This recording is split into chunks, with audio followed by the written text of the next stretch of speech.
캡처를 해서 내가 중간중간에 정보성 포스팅을 하고 싶다. 또는 어떤 지도를 내가 캡처를 해서 안내장, 어떤 약도를 만들고 싶다. 이런 경우들이 있을 거예요. 자, 그랬을 때 우리 이 기본적인 인터넷에도 캡처 도구라고 해서 캡처를 하는 프로그램이 있습니다. 그거를 한번 활용을 해보려고 해요. 일단 여기 시작 버튼을 저는 눌러서 검색창을 띄울 건데 여러분들 거에는 아마 작업 표시줄에 검색창이 있는 경우들도 있을 거예요. 자, 여기다가 제가 캡이라고 일단 한글로 적어 볼게요. 그러면은 캡처 도구가 떠요. 자, 얘를 오른쪽 마우스 버튼, 저는 여기서 작업 표시줄에 고정을 하겠습니다. 아마 윈도우즈 10으로 되어져 있다면 오른쪽 마우스 버튼을 누를 필요 없이 옆에 작업 표시줄에 고정이라는 버튼이 있을 거라서 그거 눌러서 고정시키시면 돼요. 자, 또 여기다가 포토스케이프도 제가 많이 쓰기 때문에 이렇게 포라고 치면은 제 프로그램 중에 포토스케이프가 보일 거예요. 이것도 오른쪽 마우스 버튼, 일단은 작업 표시줄에 고정을 해 놓도록 하겠습니다.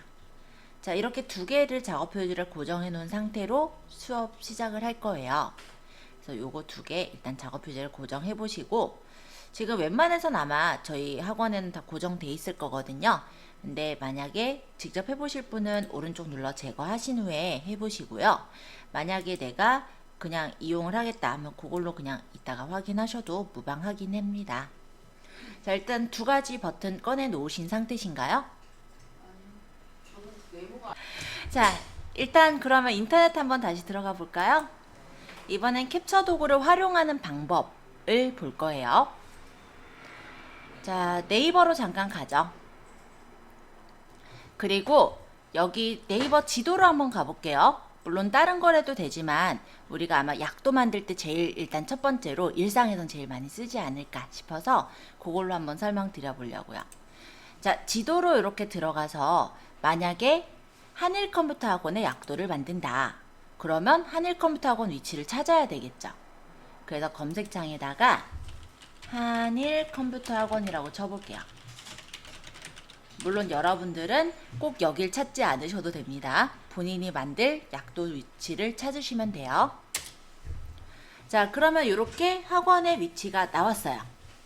자, 얘를 제가 조금 확대를 해서 사람들이 좀 보기 좋은 사이즈로 만들 거거든요. 확대를 하실 때는 마우스 왼쪽에 마우스 가운데에 휠 있죠. 휠을 굴리시면 확대, 반대로 굴리면 축소가 되니까 참고해 주시고, 위치를 맞출 때는 마우스 왼쪽 버튼 누르면서 끌면 위치가 맞춰질 거예요. 자, 적당하게 보기 좋은 위치만큼 맞춰 두었다면 이거를 이제 캡처를 해 보겠습니다. 아래쪽에 이미 꺼내 놓은 요 가위 모양의 버튼을 한번 눌러 볼까요? 이렇게 누르면 이렇게 캡처 도구라는 어떤 창이 나올 거예요. 여기 새로 만들기가 눌려 있는 상태면 이렇게 뽀얗게 화면이 하얘지고요. 만약 이게 눌려 있지 않은 상태면 이런 식으로 화면이 그대로 색깔이 나올 건데, 지금은 얘가 눌려 있는 상태여야 해요. 자, 이렇게 눌려 있는 상태로 내가 캡처를 하고자 하는 영역을 왼쪽 상단에서 오른쪽 하단까지 끌어서 놔주시면 돼요. 그리고 여기에서도 물론 이런 식으로 펜으로 표시를 할 수가 있어요. 뭐 빨간 펜을 이용해서 내가 이 가는 길을 이렇게 표시하겠다. 이게 마우스 드로잉을 잘해야 말이죠. 이뻐요? 안 이뻐요. 네, 그래서 여기서 체크할 게 아니라 우리는 이거를 조금 더 상세하게 표시를 해주기 위해서 예전에 배웠던 포토스케이프라는 기능을 활용해 보려고 합니다. 자, 그럴 거면은 일단 복사를 잠깐 할까요? 자, 여기 복사. 캡처 도구 한 거를 바로 그냥 난 아무것도 표시 안 하고 이대로 저장할 거다. 그때는 저장이고요. 지금은 얘를 저는 이렇게 표시를 해주려고 해요. 그래서 얼마나 걸린다 이런 것도 좀 적어주려고 하거든요. 그래서 복사를 하려고요. 자, 복사를 누르셨다면 아무런 변화는 없으실 건데요. 하단에 아까 꺼내두었던 포토스케이프를 이번에 눌러볼게요. 그리고 위쪽에 사진 편집을 눌러볼게요. 그리고 컨트롤 V로 붙여볼게요. 자, 얘가 이제 작업에 나왔죠.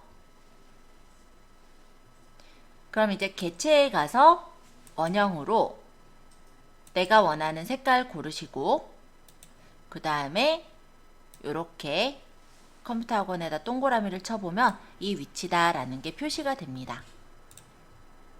좀 더 크게 쳐야지. 이런 식으로요. 크기 조절하실 때는 개체 선택에서 조절하시는 거 아시죠?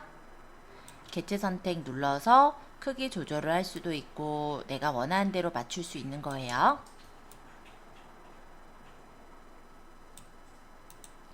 자, 이번에는 여기다가 아까 전에 알려듯이 선을 좀 그려서 표시를 하고 싶어요. 이렇게 오는 거야 라고. 그러면 여기서 직선을 고르고 선 모양에 이게 이제 선 색깔, 투명도, 얘가 이제 선 모양, 얘가 이제 커서 끝에 모양 있죠. 끝 모양은 저는 지금은 아무것도 없는 모양을 골랐고요. 그러고 여기서 끌어서 그려주시면 이렇게 선을 그릴 수가 있어요. 두 번째 거는 저는 이쪽에다가 화살표가 그려지게 하고 싶어요. 그래서 여기 선은 끝쪽에 화살표가 있는 거. 얘가 시작점, 얘가 끝점이에요. 요 모양을 고르고 요 선에서 끌어서 이렇게 그리면 이렇게 오는 거야 라고 표시를 해줄 수가 있죠.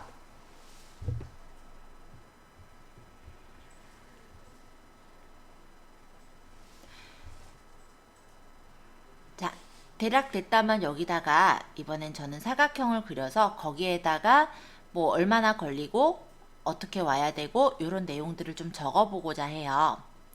그러면 개체에서 면사각형을 하나 고를 테고요.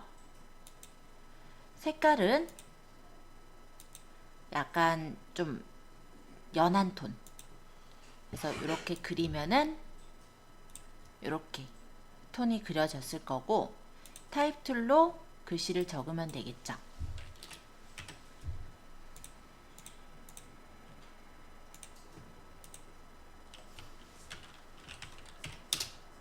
지금 외곽선도 나오니까 풀게요.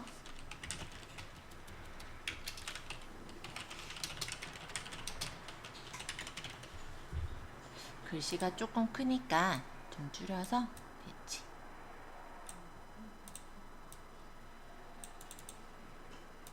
요 글씨를 수정할 땐 선택하시고 더블 클릭도 되지만 뒤에 도형이 있으니까 리 눌러서 수정하시면 돼요.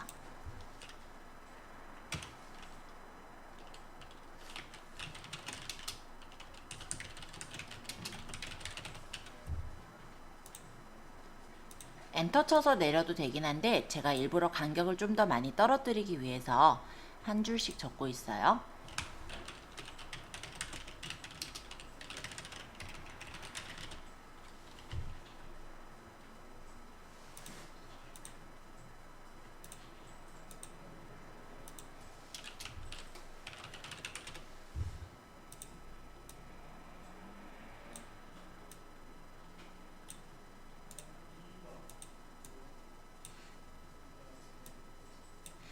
자, 마음에 들게 됐다면 저장하시면 되죠.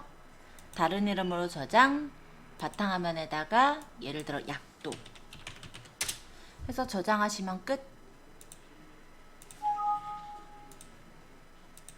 그러면 이런 식으로 내가 약도도 충분히 만들어서 쓰실 수가 있어요. 이런 거 뭐 한글이나 뭐 엑셀이나 내가 약도를 붙이고 싶은 곳에 얼마든지 붙여서 쓸 수가 있는 거잖아요. 근데 포토샵으로 만들어도 되지만 포토샵보다 얘가 훨씬 더 간단하죠. 그래서 이렇게 한번 약도 만들어 보세요.